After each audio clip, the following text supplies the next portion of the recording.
Turns out voting works. It's real. As much as we fucking thought they had it rigged, as much as we thought there was shenanigans and bullshit and it's just a puppet show and there's no way anybody could buck the system, turns out voting is still real. Kyle Kulinski is an interesting guy. I like that he brings a little more flavor to his channel. Today he's going to be talking about Joe Rogan and the phenomenon of endorsing Trump and voting in general. It's pretty entertaining. Anyway, we're going to watch Kyle Kulinski talk about Joe Rogan and hold his feet to the coals a little bit. Let's get into it. All right, guys. So Joe Rogan has now done a couple podcasts after Trump won, and he's saying some things. He's saying some things here that I think the subtext is actually a little bit more profound than people are letting on. So let's start with this clip here. Look at his reaction to Trump winning. Listen to what he says, because this really, really gives away the game about how Trump sat across from him for 3 hours and lied to his face repeatedly, and Joe took it. All right, here we go. Turns out voting works. It's real. As much as we fucking thought they had it rigged, as much as we thought there was shenanigans and bullshit and it's just a puppet show and there's no way anybody could buck the system, turns out voting is still real. I like how he thinks that's funny, right? Isn't that funny? That somebody running for president of the United States who sat across from you for 3 hours lied to your face directly, relentlessly, and you didn't have shit to fucking say about it. Isn't that funny? It's funny, isn't it? Wow, voting's real. Turns out Trump is fucking full of shit, and in 2020 he actually lost, and in 2024 he won. Wow. One of the reasons this is so disappointing is because I was on Rogan's show in 2020 on Election Day, and I told him and Tim Dillon about this thing called the Red Mirage, what was likely to happen, which is it's going to look like Trump is winning early in the night because you got the rural areas coming in first. You got the votes that come in from Election Day get counted first. Those are going to skew way more Republican because Trump has been shitting on mail-in votes and calling it fraudulent, right? And then later on, you get more of the cities come in and you get the mail-in votes counted. Those are going to skew way more Democratic, also because Democrats were taking COVID more seriously, so they wanted to vote by mail. They didn't want to go to a place with a lot of people when it was time to cast the votes. And exactly what I said would happen is what happened.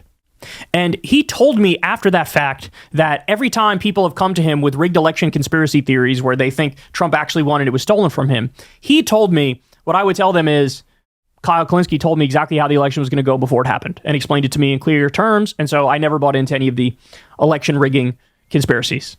This is what he said. Then he interviews Trump, sits across from Trump, lets Trump babble relentlessly about how the election was stolen from him, doesn't push back. And then now after the fact admits, oh yeah, that guy's been fucking lying the entire fucking time. And it turns out voting is real. Yeah, you don't say. You don't say. But it's funny. It's a funny thing, right? Oh, it's so funny that the guy I endorsed because he came on my fucking podcast ended up winning despite the fact that he's a torturer and a war criminal and a corrupt goon who's a con artist and a fraud. So, all right, there's one clip. You know, I think that Kyle Kulinski's outrage is founded here. You know, and I've been thinking a lot, what is it about Joe Rogan? Why do people like Joe Rogan? And, you know, there's a factor of this to Trump as well. He's affable. He's an entertainer. There is something engaging and entertaining. Maybe I can coin a new term there, intergaging. You know, there's something of the showmanship that is hooky, and it sort of doesn't, the message itself sort of doesn't matter, right? As much as the way in which it's said and the vibe that is being created. And you might say, well, you know, wait a minute, Donald Trump talks about really toxic stuff and hurts people's feelings. But, you know, in an environment in which we are continually told that we need to be politically correct, right?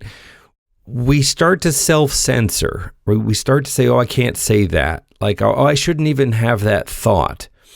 And look, I am not advocating for, just being openly mean to each other. But I do think that it creates a kind of a little inside voice, a little id child that says, I don't mean ill by it. That pushes back against this, oh, I'm not supposed to say that. There's a resentment that sort of develops. And I think that hearing Donald Trump say horrible stuff, hearing Joe Rogan kind of echo, it normalizes it, it permits it. And you get that kind of dopamine hit of the forbidden fruit without being on the hook for having said it yourself. You don't feel complicit for listening and laughing, but you feel like, yeah. And that's doing a number of things, right? That is reinforcing the message they want you to look. We're participating in it right now, okay? I've said it before. I'm a guy commenting on a guy. But this algorithm on YouTube that we're watching here, it's all siloing us. It's all very subtle little micro moves to get us thinking in, this camp or that camp, this us and them, right? So part of why I do this and part of what I'm talking about here is just trying to be mindful. Sure, I stay on the liberal side of the street, the progressive side of the street. That's what I firmly believe is the decent, humane American thing to be doing. But, I think we need to be talking about it in a mindful way, right? I mean, we all have neighbors, relatives who fall on the other side of the ideological line. And the truth of the matter is we have much more in common with each other than we do, than all of these algorithms and talking points would make us believe, right? There is really no us and them. It's all just us. Anyway, I'm going to unpause it and we're going to continue with this because I could do this screed ad nauseum. But let's take a listen to Kyle Kulinski's thoughts. Let me show you this one. Did you were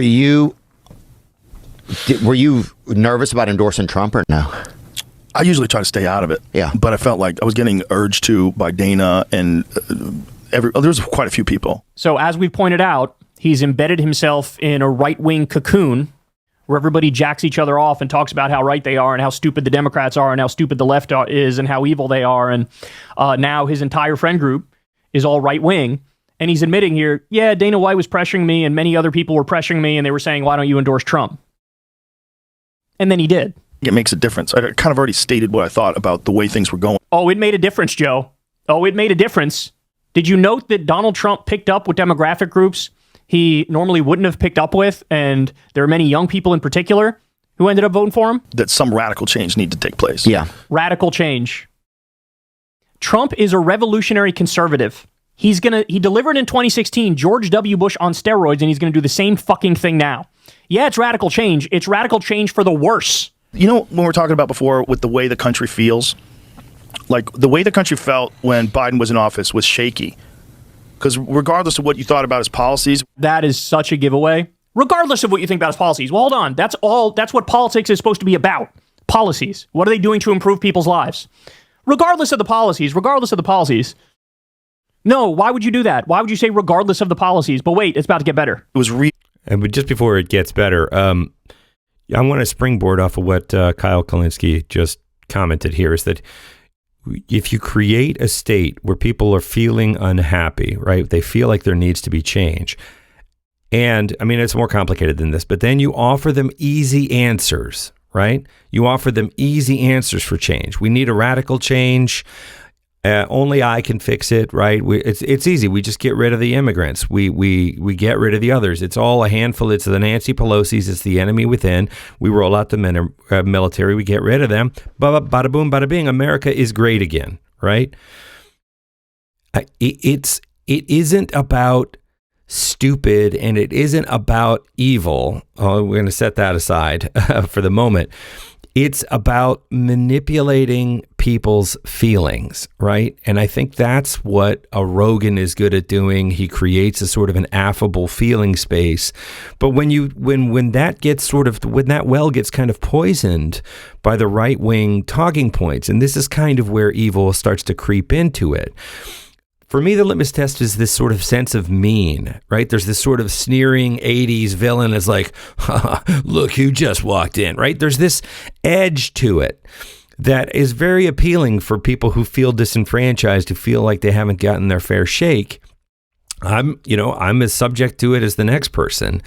But is that really what we want to be the baseline in our country? Or do we want a sense of community, of togetherness, of supporting each other, of there being a safety net so that we can make big choices, right?